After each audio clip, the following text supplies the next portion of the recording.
Assalamualaikum, ketemu lagi di channel Nur TV dalam film Gopi. Jangan lupa di like, comment, share, and subscribe. Episode dimulai. Rasi dan Gopi akan pergi ke toko untuk mengembalikan sari.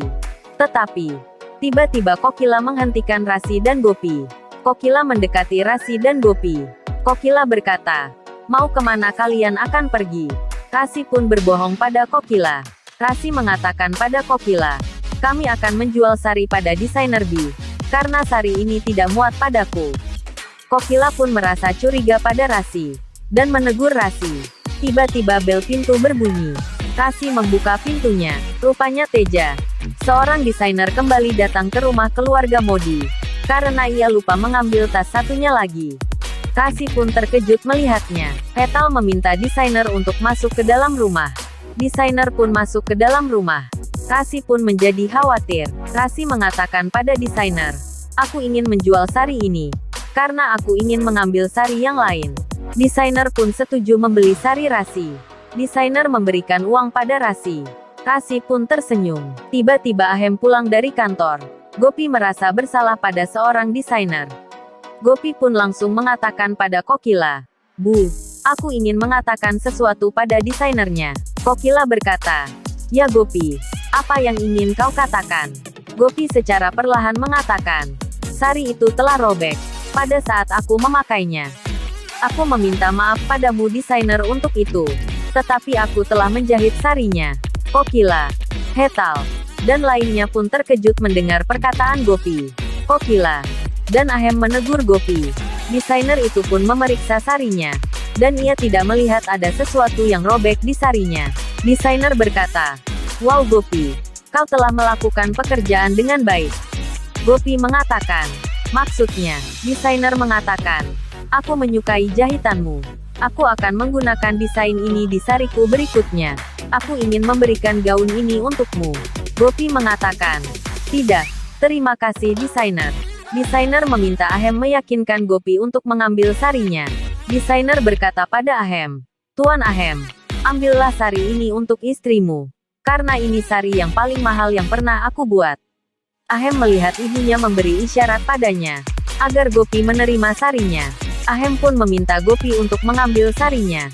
Ahem berkata pada Gopi, "Gopi, ambillah sarinya." Gopi pun mengambil sari tersebut. Gopi mengatakan pada desainer, "Terima kasih." Desainer berkata, "Ya, aku sangat senang memberi sari itu padamu." Rasi pun merasa kesal, karena sari yang akan Gopi pakai dari desainer ternama. Sedangkan Gopi tersenyum senang, karena Ahem telah menyuruhnya mengambil sari tersebut. Pada malam hari, Gopi sedang bersiap-siap di kamarnya. Tiba-tiba Ahem datang ke kamar. Gopi langsung berdiri. Ahem melihat Gopi, dan terpesona dengan kecantikan Gopi. Ahem menatap Gopi. Sebaliknya Gopi juga menatap Ahem. Keduanya pun saling menatap satu sama lain. Tiba-tiba telepon Ahem berbunyi. Ahem mengangkat teleponnya. Rupanya Kokila yang menelpon. Ahem berkata, "Iya Bu, sebentar lagi aku akan datang." Ahem menutup teleponnya. Ahem pun mengajak Gopi untuk pergi. Ahem berbalik, dan tersenyum karena Gopi memakai baju sari yang ia beli, dan berhias dengan sangat cantik. Ahem dan Gopi pun pergi dari kamar. Di tempat acara, semua orang sedang berdoa nafratri. Ahem dan Gopi pun datang. Kokila berkata, "Ahem dan Gopi, cepatlah ke sini, karena doa sudah dimulai." Ahem berkata, "Gopi, ayo cepat." Ahem dan Gopi pun mendekati keluarganya. Keluarga Modi pun melakukan doa. Ketika acara dimulai, keluarga Modi tidak tahu bahwa Kinjal yang melakukan arti. Pada saat Kinjal berbalik, keluarga Modi terkejut melihat Kinjal. Kinjal terdiam melihat keluarganya. Hetal mengatakan, "Kinjal melakukan arti di acara ini. Bagaimana bisa?" Kokila berkata, "Mungkin Kinjal sudah dari awal mendapat kabar acara nafratri ini." Rasi pun tersenyum senang karena rencananya sukses.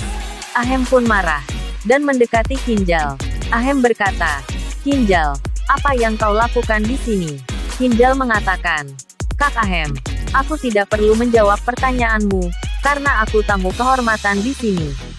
Kokila mendekati Kinjal dan Ahem. Kinjal pergi dengan manajernya. Ahem ingin melarang Kinjal pergi. Tetapi Kokila menahan Ahem. Ahem berkata, "Ibu, Kinjal sudah keterlaluan." Kokila mengatakan, "Ahem, biarkan Kinjal begitu. Jangan melakukan apapun di sini." Kokila pun pergi.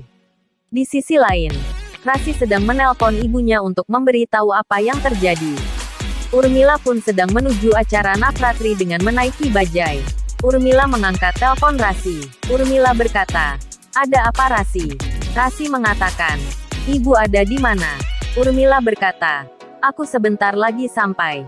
Rasi berkata, "Ibu, rencana kita sukses. Karena Ahem marah besar pada Kinjal. Aku akan menceritakan segalanya pada ibu saat ibu sampai." Urmila berkata, "Ya baiklah." Rasi pun menutup teleponnya. Di sisi lain, Kokila mendekati Kinjal. Kokila berkata pada Kinjal, "Aku ingin bicara denganmu." Kinjal berkata pada manajernya, "Ini adalah ibuku." Manajer pun memberi salam pada Kokila. Kokila pun pergi. Kinjal menyusul Kokila. Kokila berkata, "Kinjal, pergilah dari sini. Jangan sampai Ahem berbuat sesuatu di sini." Kinjal mengatakan, "Tidak ibu, ini acaraku. Acara promosari." Keluarga Modi mendekati Kokila dan Kinjal. Kinjal ingin pergi dari hadapan Kokila. Tetapi Dafal melarang Kinjal. Dafal berkata, "Kinjal, kenapa kau berbicara begitu pada ibumu? Lebih baik kau mendengarkan perkataan ibumu." Kinjal hanya terdiam. Tiba-tiba handphone Rasi berbunyi. Rupanya Urmila yang menelpon. Rasi meminta izin pada Hetal untuk menjemput Urmila. Hetal menganggukkan kepalanya. Rasi pun pergi. Urmila menunggu di luar acara. Rasi mendekati ibunya. Rasi mengajak ibunya untuk masuk. Tetapi petugas keamanan tidak mengizinkan Urmila masuk. Karena ia tidak memiliki izin. Rasi pun menelpon Jigar untuk membantu ibunya masuk ke acara Navratri. Tiba-tiba keluarga Sonal datang. Urmila dan Rasi pun tidak melihat Sonal. Di sisi lain, Dafal meminta Kinjal untuk meminta maaf pada ibunya. Tetapi Kinjal menghina Dafal. Karena ia tidak mau ada seorang pun yang melarangnya. Kinjal pun pergi. Kokila ingin menghampiri Kinjal. Tetapi Hetal menghentikan Kokila. Kokila pun terdiam. Terima kasih sudah menonton. Jangan lupa di like, comment, share, and subscribe.